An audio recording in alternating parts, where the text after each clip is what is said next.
drive to make a future that is sustainable. So thank you very much. So welcome to this physical and digital session, a hybrid session. As chairwoman of LuxFLAG, I'm very pleased to see that after 2 editions, the LuxFLAG Sustainable Investment Week has already gained recognition. And that is thanks to LuxFLAG's associate members, who are showcasing this week where they are on the sustainable finance journey. And as the finance industry is at different stages of that journey, this week is really about sharing best practices so we all advance towards the goal of making all finance sustainable. For this 3rd edition of the LSIW, we thank you for such a positive response. We've had 3,500 registrations over this week, which is really an amazing number. And as such, I'd like to thank our host partners and our media partners. The 25 sessions over the week cover the breadth and depth of what we're dealing with and the pressing issues in respect of sustainable finance. We hope you find them useful and instructive and inspiring as well in terms of seeing the progress being made to find solutions to economic and social challenges. In terms of housekeeping, the slides in the recording will be made available to you in about a week's time. For those of you watching online, please do ask your questions by clicking on the bottom right, 3 dots at the bottom right of your screen. So I'm very pleased to introduce this session hosted by Edmond de Rothschild. It's only, as I said, one of a few hybrid events, so thanks to Edmond de Rothschild and to Deloitte and to LuxFLAG for making it happen, given we're at Deloitte's premises. Today's topic is opportunities and challenges of impact investing. We'll hear from experts in both liquid and private markets. So liquid versus illiquid, it's the battle. And we'll hear about that as to several topics relating to impact investing, including the methods and tools for measuring the impact of a strategy, which of course is becoming more and more and will becoming more and more important as we work through the requirements of Sfdr and EU taxonomy. So I'm very pleased to introduce the speakers who are known experts in their field. Johnny El Hachem, CEO, Edmond de Rothschild Private Equity. And then Jean-Philippe Desmartins, Head of Responsible Investment and Edmond de Rothschild Asset Management. So Johnny is in the middle, and Jean-Philippe is at the far end. Serge Weiland, CEO of Edmond de Rothschild Asset Management in Luxembourg, will moderate the session. So again, before handing over to Serge, I'd like to confirm we will aim to answer questions from the audience. So please prepare your questions here, as well as from WebEx. So Serge, without any further ado, the floor is yours. Thank you. Thank you, Denise. And thanks for joining us this morning in our session. We have a few people in the room, and I thank you for coming. It's great to be back to physical events as well. For those who are not here yet, please feel free to join. We have a few free seats. And for those joining digital, welcome to you as well. So I'll go a little bit more into the introduction side. So Johnny here on my left. Johnny joined the group about 20 years ago. 15 years ago, Johnny set up with, on behalf also of the Edmond de Rothschild family, the private equity business and practice, of which we are very proud today. The main pillars or the main drivers were indeed very early on, impact, social impact, ESG, the impact to the real economy, and I think a driver also which has also taken more and more importance over the years is the human capital side, which I'm sure we will talk a little bit about later on. On Johnny's left, Jean-Philippe Desmartins. Jean-Philippe is the group's head of SRI, Socially Responsible Investing. Jean-Philippe has actually been dealing with the topic of SRI or ESG for the past 20 years, I believe. I must say I'm always impressed when I talk to him and when he reports on some of the war stories and the challenges of this journey. So I'm really glad to have him here as well. So without further ado, I'd like us to get started. So I'll shoot a first question. Impact investing is obviously a buzzword. We hear it a lot. Is impact investing a nice to have, or is it a must have in our asset management industry? Johnny, if you want to start. Yeah, thank you, Serge, and thank you for LuxFLAG and Deloitte and all the parties for hosting us today. To me, it's very obvious. The answer is very simple. Do we have the chance? Do we have other choices? I don't want to be alarming here, but look around us, look at the challenges, look at the GIEC report, look at what's happening all over the place. Do we have other choices? Very early on, I've been very lucky in my career to start speaking about these matters and acting. Speaking is something, but acting is most important in my humble opinion. And today, the finance and the financiers and all the stakeholders has a huge responsibility. It's not about being fashionable to speak about or to act in the impact investments. We have no other choice than putting finance at the service of the industry. Let's aim and stop speculation. Let's not oppose impact to investment in general.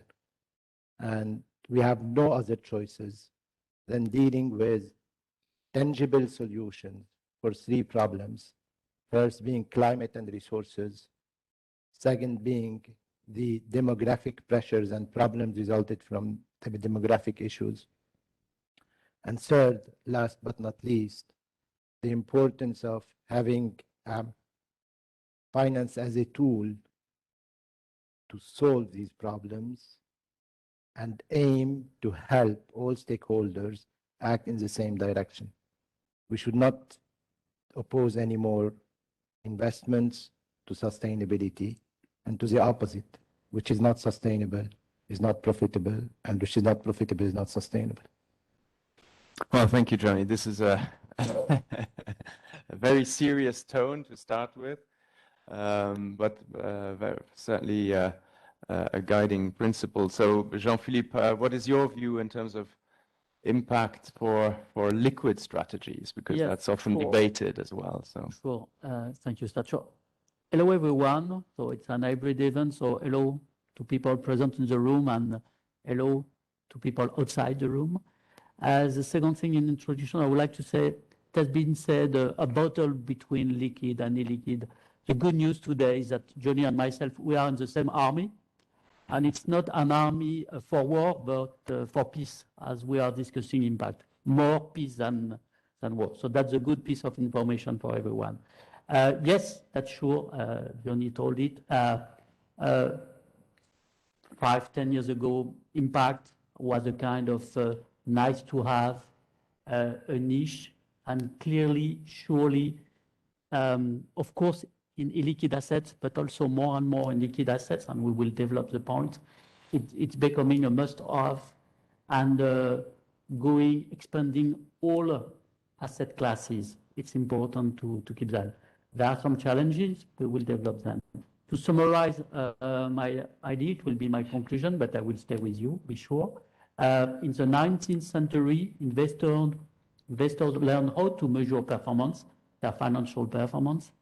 In the 20th century, they learned how to measure the risk, the financial risk associated to this performance, with a lot of debates, because every investor has his own way to measure the risk. And we are in the 21st century, already 20 years, and now we have to systematically measure the impact, social and/or environmental impact of our investments. So that's clearly the long journey that we have, and Serge always says, yes, we have to think about long journey. So we've started and we have now a couple of years and decades. But we have to accelerate because there are some urgencies. Of course, climate change being the first one at the front, and you will see with the Glasgow COP26 arriving in a few days, and also a lot of reports recently from the International Energy Agency in May or GIEC this summer. Thank you, Jean-Philippe. So what are the challenges when setting up or launching an impact strategy in private equity? I'll start with private assets. Johnny. Yeah, the challenges are multiple. And There, there is a simple method. Let's keep it simple in a way that any idea on paper sounds good one. However, if you don't gather around the key success factor being first and foremost the replicability and the depths in terms of execution for the needs and the deployment of the cap you're gonna put at work. If it is about a window of opportunity that is not replicable, that's not impact investment. There is intentionality, i.e. you identify a real problem, a real issue, and you think that by gathering around the third pillar being the know-how of men and women, which we call the human capital, then you can aim to solve these problems. And then by doing so, it becomes replicable, visible, and tangible. And last but not least, before aiming to do a fundraise, you need to secure an anchor investor who believes in what you're trying to achieve.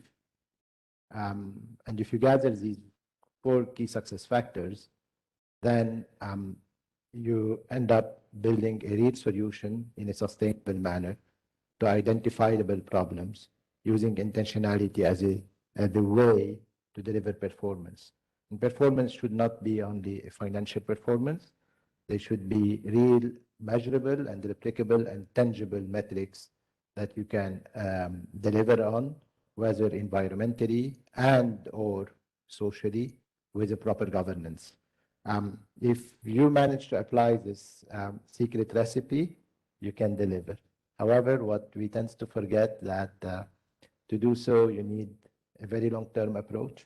And unfortunately, until recently, it's sad to see that still some investors, but luckily the mentality is changing. Short-term investors are not helping us achieving the journey towards sustainability. So let's keep it simple and let's act to solve problems by putting finance at the service of the industry. And Johnny, can you give us a few tangible examples? Yeah, absolutely. You know, when we started back in 2006, this was the large definition of the white paper we started from. And we've said we need to tackle 3 problems: climate and resources, among others. And for this problem, what we did, we don't believe in subsidies. We don't believe in projects that they're not sustainable by themselves. And we didn't take the route that everyone took, subsidized solar projects, that doesn't make sense.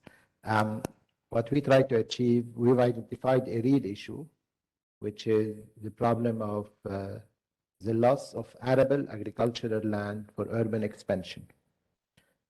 What does this mean? Very quickly, in a nutshell, in Europe, each 10 years, we lose the surface of a French department of arable lands for the benefit of urban expansion. And which urban expansion? An urban expansion where we divided working areas from living areas, where we created monsters, traffic jams in the different European cities.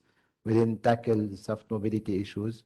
We didn't take into account that energy efficiency starts with the exposure of the building rather with the use of technology. And at the same time, we have more than 55,000 industrial sites located in the heart of the main cities in Europe, fully abandoned with a major health and sanitary problem. Real estate developers don't have the know-how and don't have the time to deal with this situation. So rather than taking the hardest route, the easiest one, let's sacrifice arable land for an expansion. Back then, we've decided to buy these type of land, fully abandoned, take the remediation and depollution risk, take the urban,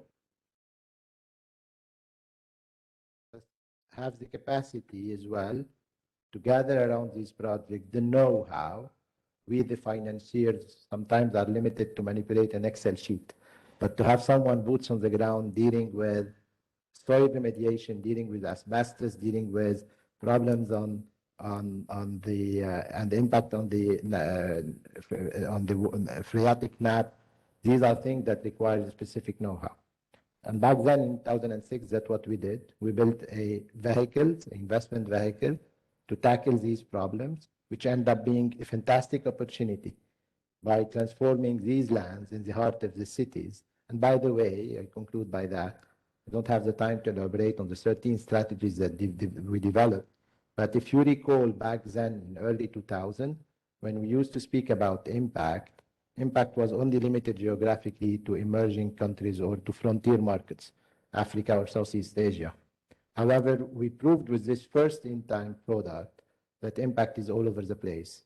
Impact is in Europe. Impact is the heart of what we do next to where we live. Thank you, Johnny. Jean-Philippe, on the liquid side, so implementing an impact strategy. So on the liquid side, we have the same 3 pillars to address. The good news with impact that in Europe and outside Europe, we have a common language. The 3 pillars are first, intentionality. So it means that in your investment process, you put one or more environmental/social governance objectives. That's the concept of double materiality that the EU does support. You are ex ante, if I may say, and that's a very good piece of news. The second thing is that you have the capacity to show concretely the reality of your objectives, and you have KPIs, quantitative, also potentially qualitative key performance indicators to show that. So you are going to show potentially the alignment of your fund with Paris Agreement, that's climate. You can also use the 17 SDGs of the United Nations, for instance, education. That's what we do with a recent fund we've launched named the Human Capital, and so on, and so on, and so on. It's more difficult for the third pillar, which is named additionality. For Johnny, it's easy because illiquid, he can show that in the last 10 years for an agri-food fund, they started the business and there was no one before and there will be perhaps after, but it's very clear. For liquid assets, that's the name. We have the obligation every day to be liquid. So it means that there was someone before who owns the equity or bond, and there will be after. So the additionality is more complex to show, but there are 2 ways. One is dialogue and engagement, and we do it as active shareholders. We meet just for sustainability near 200 corporates every day. We are part of a coalition. Recently, we were in the media regarding all the discussion we have with Total Energy in order that accelerate the transition. And the second difficult challenge we have regarding when we compare liquid and illiquid is the access to data. I'm just to give you a very concrete example. Net creation jobs. I mean, for you, it's very simple to know potentially pro forma if a corporate does create net jobs, but not in liquid assets. It's very difficult. Of course, we have the evolution of jobs, number of people at the end of the year, but not net creation. Johnny, he can call the boss of a small and mid-sized company and tell him in 1 week, send me a mail or call me to tell me last year how many jobs did you create, net creation. So the access to data is really a challenge that we have. But the good news is that we are progressing. Thank you, Jean-Philippe. So we started talking about data. So I guess at the end of the day, as Johnny was saying, well, as you were saying as well, the intentionality needs to be measured. So you need to have facts and figures.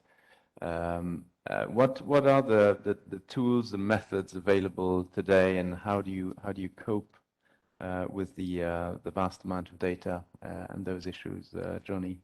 Yeah, for us, it's much simpler than for my colleague, and I'm fully aligned with him on the difficulty of his task. However, for us, because we're in intentionality at the base. So we define where we go from and where we need to be at a point in time. So, and it's very easy to measure the impacts we generate. However, I would like to insist on two matters. The first one being, there was a huge debate about metrics, standards, how to do that. Unfortunately, there is a lot of efforts on a national basis. LuxFLAG did tremendous efforts in this space in Luxembourg, in other countries. But today, luckily, the Sfdr, and we have the prominent expert on my left on the matter, the Sustainable Finance Disclosure Regulation, is helping to set up a European framework under which one day we'll have a standard. But unfortunately, until today, each management company, each player in this private market at least, is developing his own sets of metrics and tools. The second element that I would like to insist on is, in the beginning, we had a huge debate between two schools of thoughts. First being, shall we practice exclusion or not? And second is impact first or return first. I'll start by the second point. The thing I'll disagree totally with, there is no impact first versus return first. You should not be in this mentality by saying we're sacrificing return to generate impact. The reality is generating double-digit return while the world is growing at 2 or 3% in the best years, using leverage to achieve so, we're destroying resources to create artificial return. So let's stop this debate. It takes us nowhere. We're not sacrificing return to generate impact. Let's do the thing as we should do it, properly, to use the resources the way we can feed the 12 billion that we're going to be at a point in time. And this is our responsibility. How we measure the metrics afterwards, there is a huge problem, and someone has to tackle this problem. We cannot continue to be delivering performance based on IRR and time value. And I'm very strict about that. If it is to measure IRR and to get paid, and we need to get paid, we're not philanthropists. If our paycheck is linked to IRR, it will push us to destroy value because we need to fight against the time value. And this doesn't make sense anymore. Someone has to take this subject seriously and deal with. And when it comes to exclusion versus a company, we have no merit by saying I will only invest with the best in class and the good players. Your merit as an investor would be how I can put this capital at work and deliver something for the better good while making money, but preserving a better tomorrow for our kids. This is how we do things. But we need time. Johnny, and thank you for raising this. But that increases the importance for measuring or properly measuring impact. It'd be interesting. Maybe you talked about the Jinko strategy earlier on the land depollution and sustainable development or real estate development. Can you share maybe some of the metrics or the commitment? Yeah. This is in terms of impact that we make on those types of products. Unfortunately, what I'm going to describe, we only applied it for the third vintage for this strategy. So this strategy was created 10 years ago. We've been very successful with, and I'm very proud of our team headed by Bruno Farber and his colleagues. They did a fantastic journey over the last 10 years, more than 600,000 square meters of remediated land across 6 or 7 countries in Europe. For the third vehicle, the third vintage, what we did, the team came with an idea by saying, we're creating value. Let's get paid based on the value we create, i.e., there is what is called the performance fee, the carried interest. It should not be only linked to an IRR. It should not be only linked to a hurdle rate to beat. There is an IRR, a hurdle rate to beat, but there is, in additionality, 3 other metrics that we need to deliver on. First being the level of biodiversity we create in an area of urban regeneration. Before we acquire the project, we measure what are the important biodiversity elements that need to be taken into account and what we will deliver afterwards. The second metrics being how much arable land we saved thanks to the square meters that we developed on this land, which is a polluted land. That's very easy to measure. Third being the direct and indirect jobs that we create, because we tend to forget that we have a huge problem when you tackle these type of issues, because when you go and see a territorial entity, a municipality, a public entity, by telling them, I'll be acquiring this land, which is for decades heavily polluted in the heart of the city, next to your schools, next to your living areas, they will be very happy to see that you're coming to acquire this land and treat the sanitary problem. However, you're posing for them a huge problem, because as well, they need to give you building rights, building permits, which indirectly will end up pushing them to invest more in the infrastructure, places in nurseries and schools.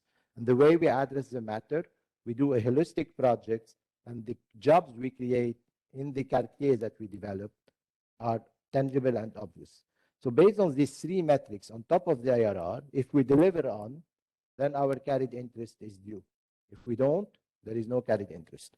So that's a way to link the performance fee to real metrics where you deliver on impact. Thank you for that, Johnny. So Jean-Philippe, in the liquid space, so the metrics that you use, or the goals that you can set yourself currently, and access to data. So I think you talked a lot about the direct engagement you have with target companies. Obviously, I think that is currently mainly in Europe, difficult to scale. So yeah, we have to rely somehow on data providers. What are the challenges there? What the quality of data? There is a question of methodology and the question of data. For methodologies, I'm quite confident, because all the industry, we are investing heavily. We are developing a lot of connection with academic research, in order to progress. 20 years ago, we were lost just to measure scope 1 and scope 2 with corporates. And now I will say that we are quite comfortable when I say scope 1, scope 2, that the direct emissions of corporates to measure the carbon footprint of the activities. Now the challenge is scope 3, indirect, still risk, the elephant in the room, and CO2 avoided, the scope 4, so the opportunities. But you see, years after years, you progress. So for methodologies, it's a question of progress altogether. Then there's a question of data. We use providers to have access to raw data. It can be Bloomberg or MSCI or Sustainalytics. We have also looking at specialized providers for climate change, for governance, for controversies, and so on.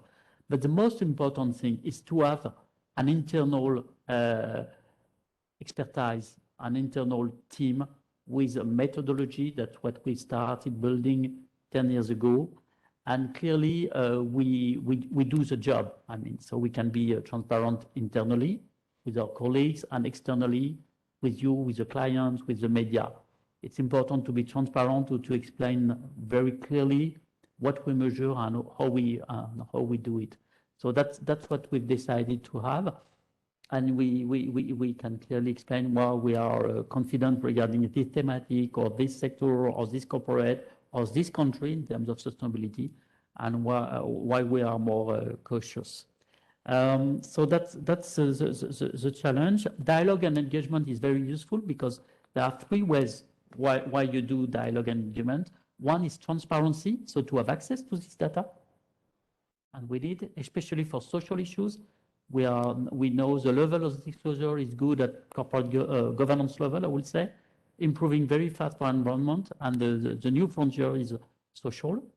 And then also you discuss with corporate for their operational performance, and then for their strategic transformation. So dialogue and engagement here again is useful, and And of course, with the curve of experience we have, it's easier now for blue chips versus small cap, for investment grade versus high yield, and Europe versus emerging countries. So the curve of experience is different, but the good news is that we are progressing. Jean-Philippe, that's encouraging. Though, generally speaking, I want to talk a little bit about regulation. You know, has Sfdr helped us at all? Has it been an accelerator? What are some of the flaws? Any thoughts you want to share, Jean-Philippe? I'll start. Yeah, I'm going to start, and Johnny will complete. So that's a very good news that we have today a European regulation. So regarding sustainable finance, you know, it has been a strategic move starting in 2017. So one of the pillars of this strategy is Sfdr. It means that all investors selling products in Europe, so European investor, but also non-European one, have to categorize a category of their open funds. Article 6, no ESG inside. At this stage, I do nothing. Article 8, I do ESG integration. Ex post, I can show, for instance, that the ESG profile of my portfolio is better than the universe of investments, or I can show ex post that the carbon footprint of my portfolio is better and is improving. And Article 9, where that's the debate of today, impact, you are ex ante, and you clearly are double materiality oriented, and you can measure and all that. So we have this common language. It's helpful to have this common language to reduce potentially greenwashing. Then there are some critics. Well, there are always some critics. We are in an innovative and pioneering industry, so we progress. So where there are some lack, the first thing to comment is that nothing is stabilized. I mean, in terms of European regulation for sustainable finance, we are in an ongoing road journey, so we have to adapt continuously. We also have some initiative from some countries. I mean, it's public, so it's not a mystery that France, for instance, or Germany are developing local, and it can bring complexity. And then what is important is that we have to balance between will, convictions, and complexity. You can have convictions and being simple, and sometimes the risk is to be too complex. So that's the message I can give you today, but globally it's a very positive one, having this regulation, and month after month, I mean, it will be stabilized. A message, and the public authorities in Europe and in all countries precise that, including here, it's not a tool of marketing, Sfdr, Article 6, 8, and 9. It's just a way to seriously position your fund with modesty and having in mind that you're going to progress. I just give you an example. There are some funds that we put in Article 8. We could have put them in Article 9, but we wanted to spend more time, more months in order to be 100% guarantee that we are completely comfortable before moving from Article 6 to Article 8 or Article 8 to Article 9. So no advertising, just a common language to progress altogether. Jean-Philippe. Johnny, any thoughts on regulation? I completely agree with my colleague. We're heading into the good and right direction. Some adjustments need to be made for the benefit and specific of the private market. And that's normal. Usually with the regulation, we start with the largest pool and then we adapt for our needs. So beyond regulation, you know, what are the other driving forces? We haven't talked much about investors yet. But so Jean-Philippe, what do you see out there in terms of impact and appetite for impact strategy? The good news, because we discussed regulation, but the development of responsible investment, including impacts for the last 20 years, started with, the market. There are some clients. That's the good news to tell you. There are two main categories when we think about clients: institutional one, pension funds, insurance companies, and so on, and what I name by retail, where I put private banking. And there, I will say that we have, of course, an acceleration and interest regarding responsible investment. But when you think about impact, at the front, we have retail clients, private banks, family offices. Really, they are at the front, and it's quite recent, I would say 2020, 2021. And clearly here we see an acceleration. For the institutional investors, they are still very based on dialogue and engagement, on methodologies such as best in class, best in universe. So they are starting, especially in the periphery of their investments, to think about impact, but they move less rapidly. That's what I can tell you in terms of opportunities and business. And that's clearly an exciting period we know we face positively. 20 years ago, I was considered as an alien when I was discussing this subject, completely an alien. So I'm happy to be more institutionalized. But be happy, you were invited. Yes, I'm happy to be invited, and I would say that our job is much more institutionalized. So just to give you an idea of the move and the acceleration of the dynamic. Because that's where I believe we as a group also started in the liquid space with institutional investors.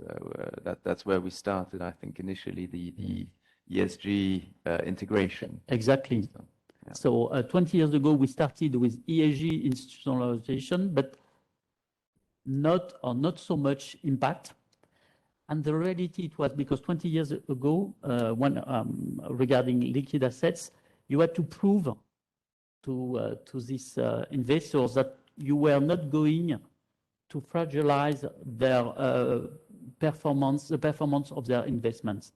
So the methodology were such as best in class or dialogue and engagement were not so impact oriented. That was 20 years ago. The good news now is that there is the proof. We can send you many meta research which proves that you can invest and be easy with the performance and so on. And the message of Journey is we have to be both demanding. The question is not or, it's and, good at sustainability, good at impact, and good at financial return. And that's just the rules of the game. And now, 20 years after, the debate is now on the performance of the investment, but clearly we have to accelerate on the impact, the social and or environmental added value of our investments. And that's where finally we come back to the roots of what we have to do. And Jean-Philippe, on the top of my mind, I think the most recent studies show that there are, I think, between 3 and 5% of Article 9 products. So that's very little compared to the bigger chunk.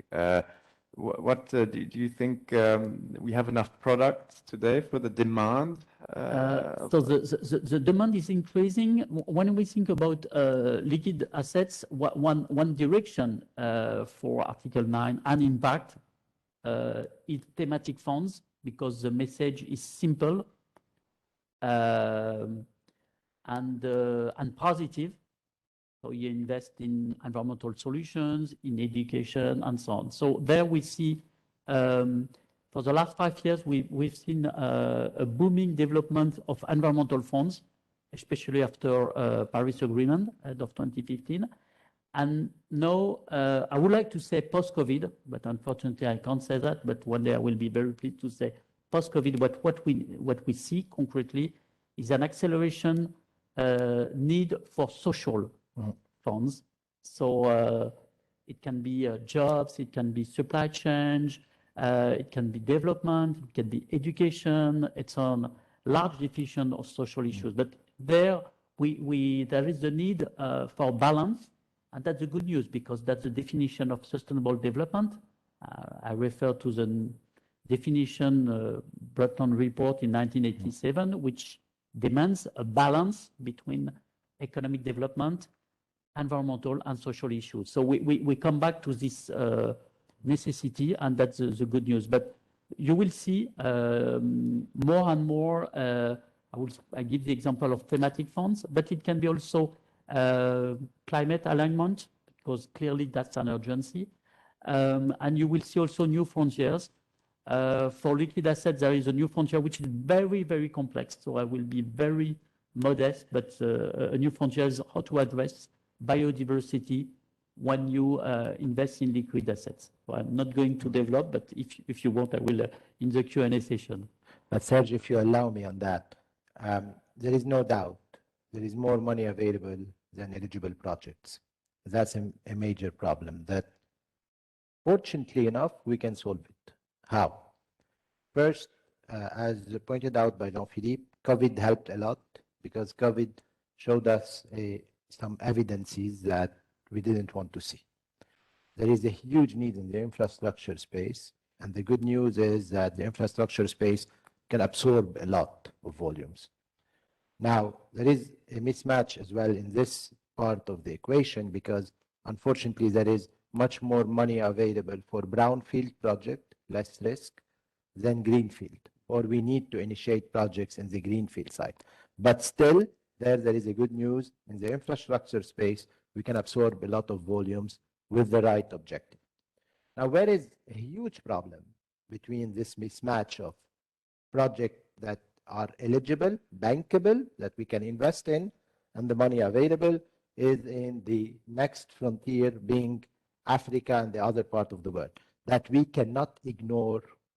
The demographic situation that we have in Europe put us in a situation we cannot ignore Africa for two reasons.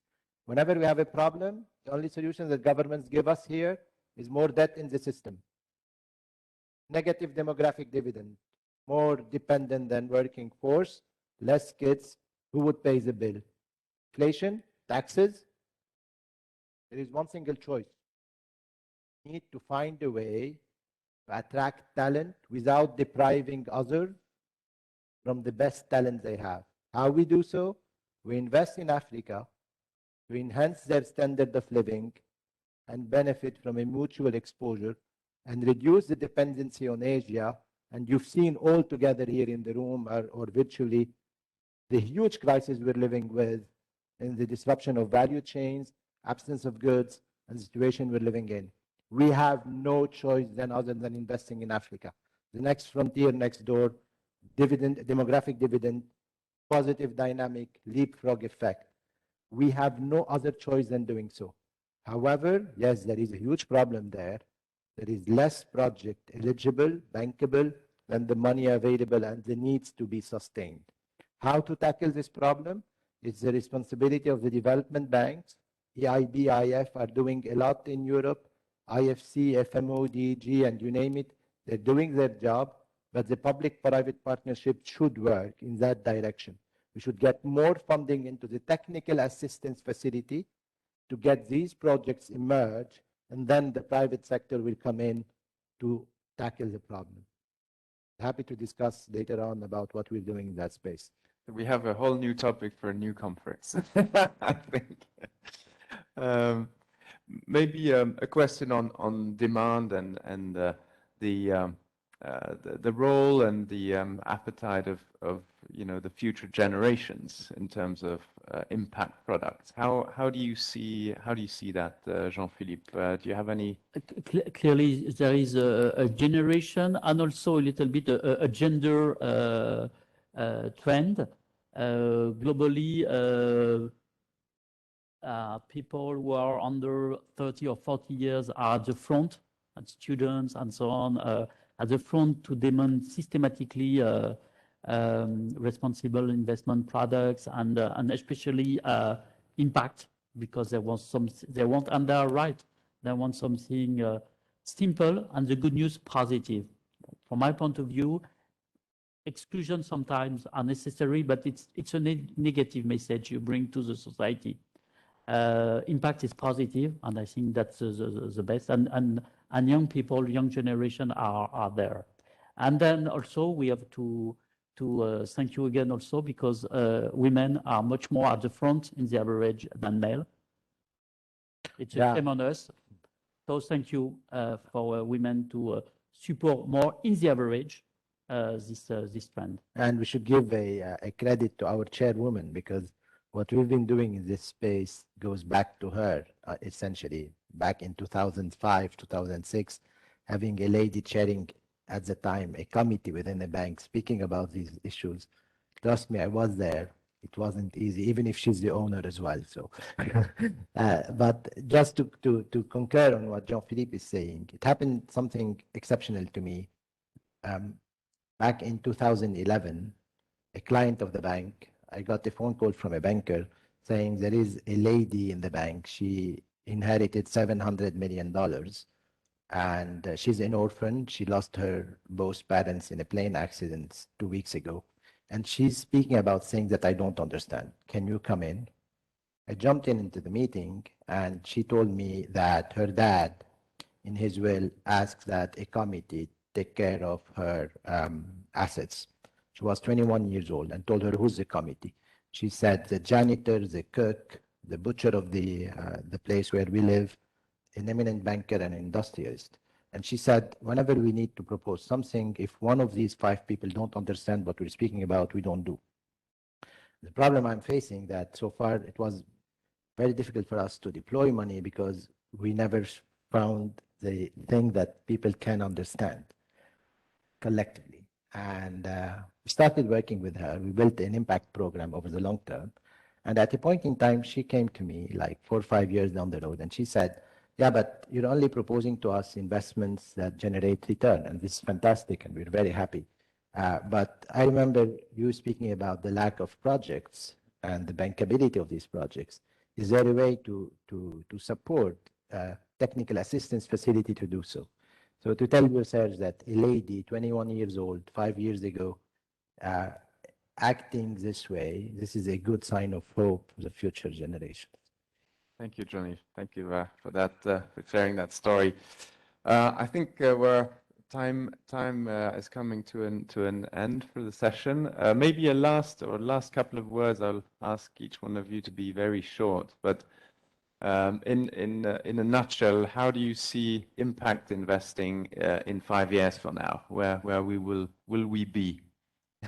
So I will quote our chairwoman and family Rothschild and Untitled de Rothschild.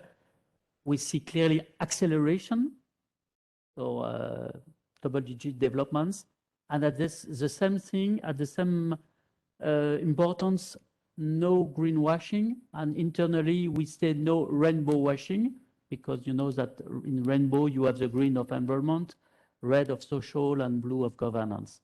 So that's what I can tell you. It's a very positive acceleration, but at the same time we have to be very responsible in the way we are on board, because that's a risk.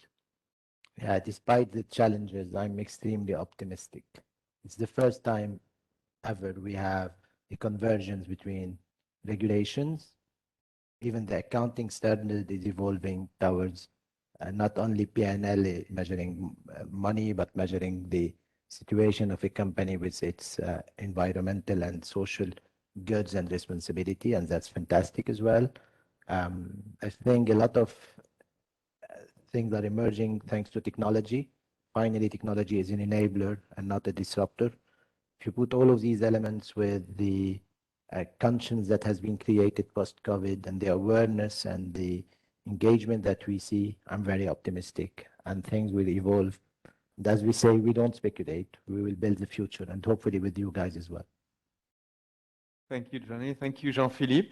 I think that's a great conclusion. I think I hear a lot of positive messages here, a lot of reasons to hope. and to look forward to strong growth in impact strategies. So maybe now we can open up the floor to questions. So both here in the premises. So wave your hand if you want to ask a question, or we can take questions also from the digital audience through the Q&A tool. Any topic you would like us to develop? So we had a question here I see on the development potential or appetite for impact strategies and the offering. Oh, yes, please. But I think we've addressed this question. Yes, I think that's been addressed. Yeah. So we have another question here in the room. Thank you. I have a question. You said there is more money than project, and fortunately we are, as legal advisor, we know some projects who are looking for a lot of financing. So I'm just wondering whether there is a way, a tool, a place, a platform where people can meet just to match with the project and the financing? Yeah, there is many digital platforms that emerged over the years to match, if I may say, I'm sorry to use this term, non-bankable projects with the funding. You know, the problem is very simple. There is a lot of money outside. They fueled it, they pumped it, they created liquidity all over the place. But unfortunately, there is too many project promoters.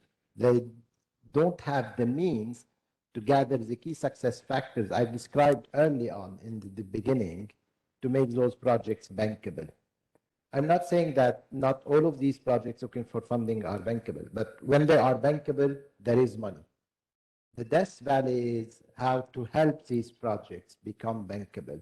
And here where there is a need of funding, and this is another type of funding. But at the end of the day, we at Edmond de Rothschild have full-fledged capacity and services here in Luxembourg. Happy to discuss with any of you on sharing experiences with our teams and how we can address these problems. And honestly, even if we cannot deliver ourselves on, we're very happy because we believe it's our duty to do so, to guide you through and let you see the right people, whether development bank, when they have the responsibility to do things with taxpayer money, or other actors. Sometimes a strategic investor can bring more than money to the table to make a project bankable. So there is good recipes to apply, and happy to contribute. To complete in liquid assets, there are some thematics where we have no problem at all at finding pure players and good ideas of investments, such as in health, renewables, or energy efficiency, and so on. There are some thematics where it's clearly much more difficult, biodiversity, education. So even on a global scale, it's much more difficult. So we have to distinguish between the impact we want to have, but there, again, there are some solutions. Question? We have other questions in the room? Front? Mic so that the online audience can hear as well.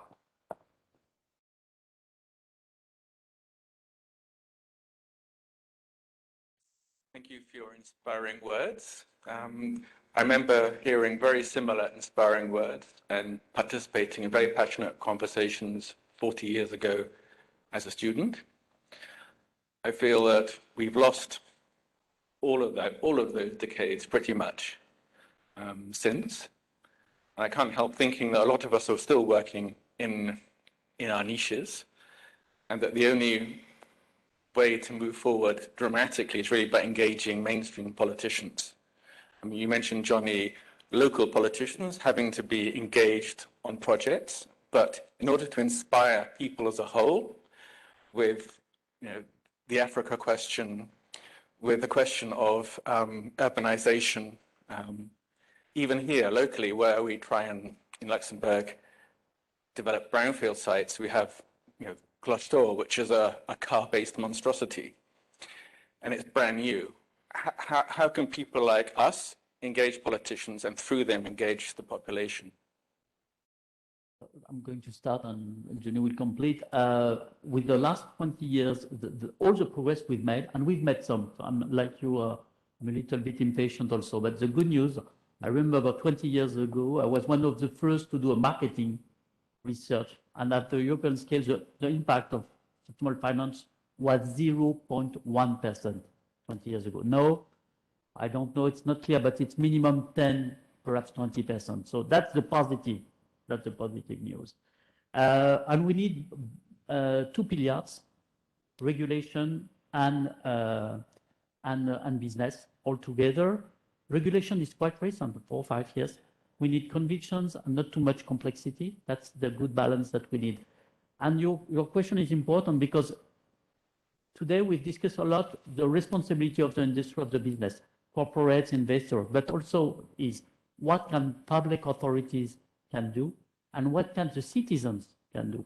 And the objective is that we all do, I mean, as citizens, as politicians, as people from the private sectors, moving fast in the same direction. Because the reality sometimes you give the hot potatoes to the, for instance, the public authorities, they say, okay, the private sector will deal with. The private sector says, okay, I'm waiting for the regulation. As a citizen, says a lot of things, thinks a lot of things, but in the everyday decision he makes, it's perhaps very in contradiction with. So the question is that we have the 3 pillars, the consumer citizens, public authorities, and the private sector. And we have to move together. That's my recommendation. Easy to say, more difficult to and implement. One of the pillars that this industry is based on, it's not about shareholder value anymore. It's about stakeholder value.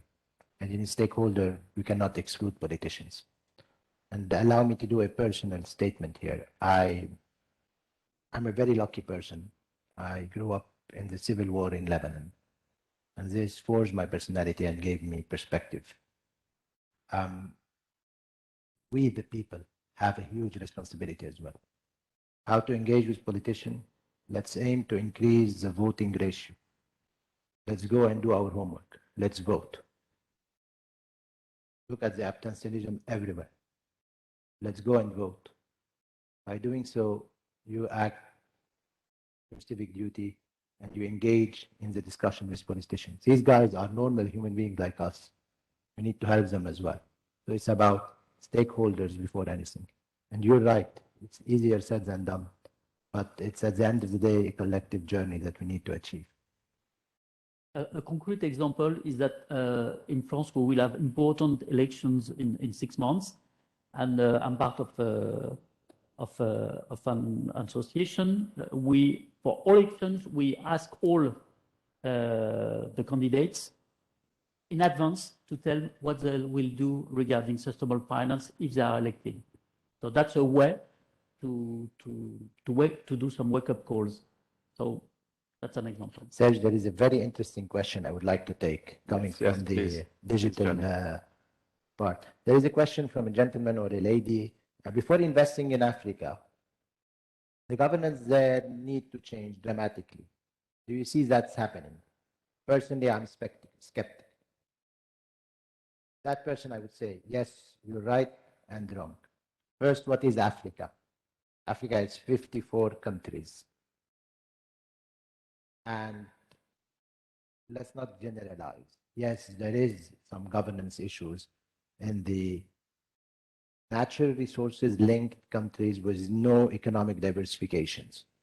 You take some countries where they heavily depend on natural resources with no economic diversification. Yes, there you have high level of corruption, high level of debt, high level of instability, and whenever there is a cycle or a crisis, no foreign currency in the country. But the good news, these are a handful number of countries. I won't cite them for the respect of these countries, but these countries, yes, they give the negative perception about what is Africa, but the reality is not about these countries. From the other side, you have diversified economies where there is a creation of middle class, where the kids went abroad, they came to Europe, they studied, where the parents have good businesses built as local champions, looking to become regional champion, looking for sound governance. With our foreign direct investments, we can help them achieve that. With the leapfrog effect, i.e. adopting the latest technologies, the mobile payment was created in Kenya, not in Luxembourg. The leapfrog is phenomenal what's happening there. And if you put the right governance around, and you benefit from this mismatch between the reality of risk and the perception of risk, by having people on the ground doing it locally, there is a huge potential and impact to be generated.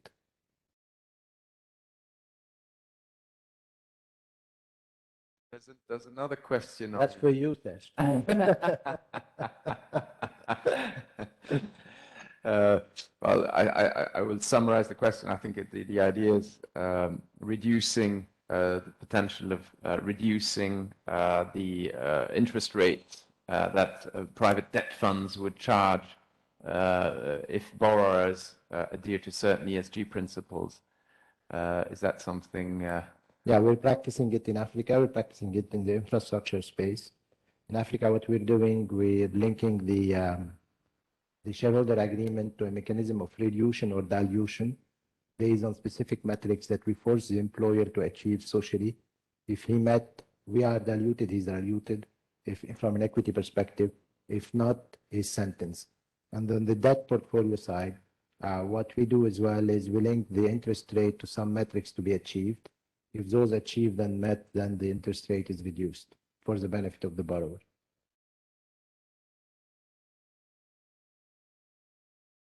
How can we limit the bureaucracy of Sfdr? Go and see Serge. For small managers, you need to join your forces together. We can help you. Yeah, that's a good question. So it shall be raised to our politicians in Brussels.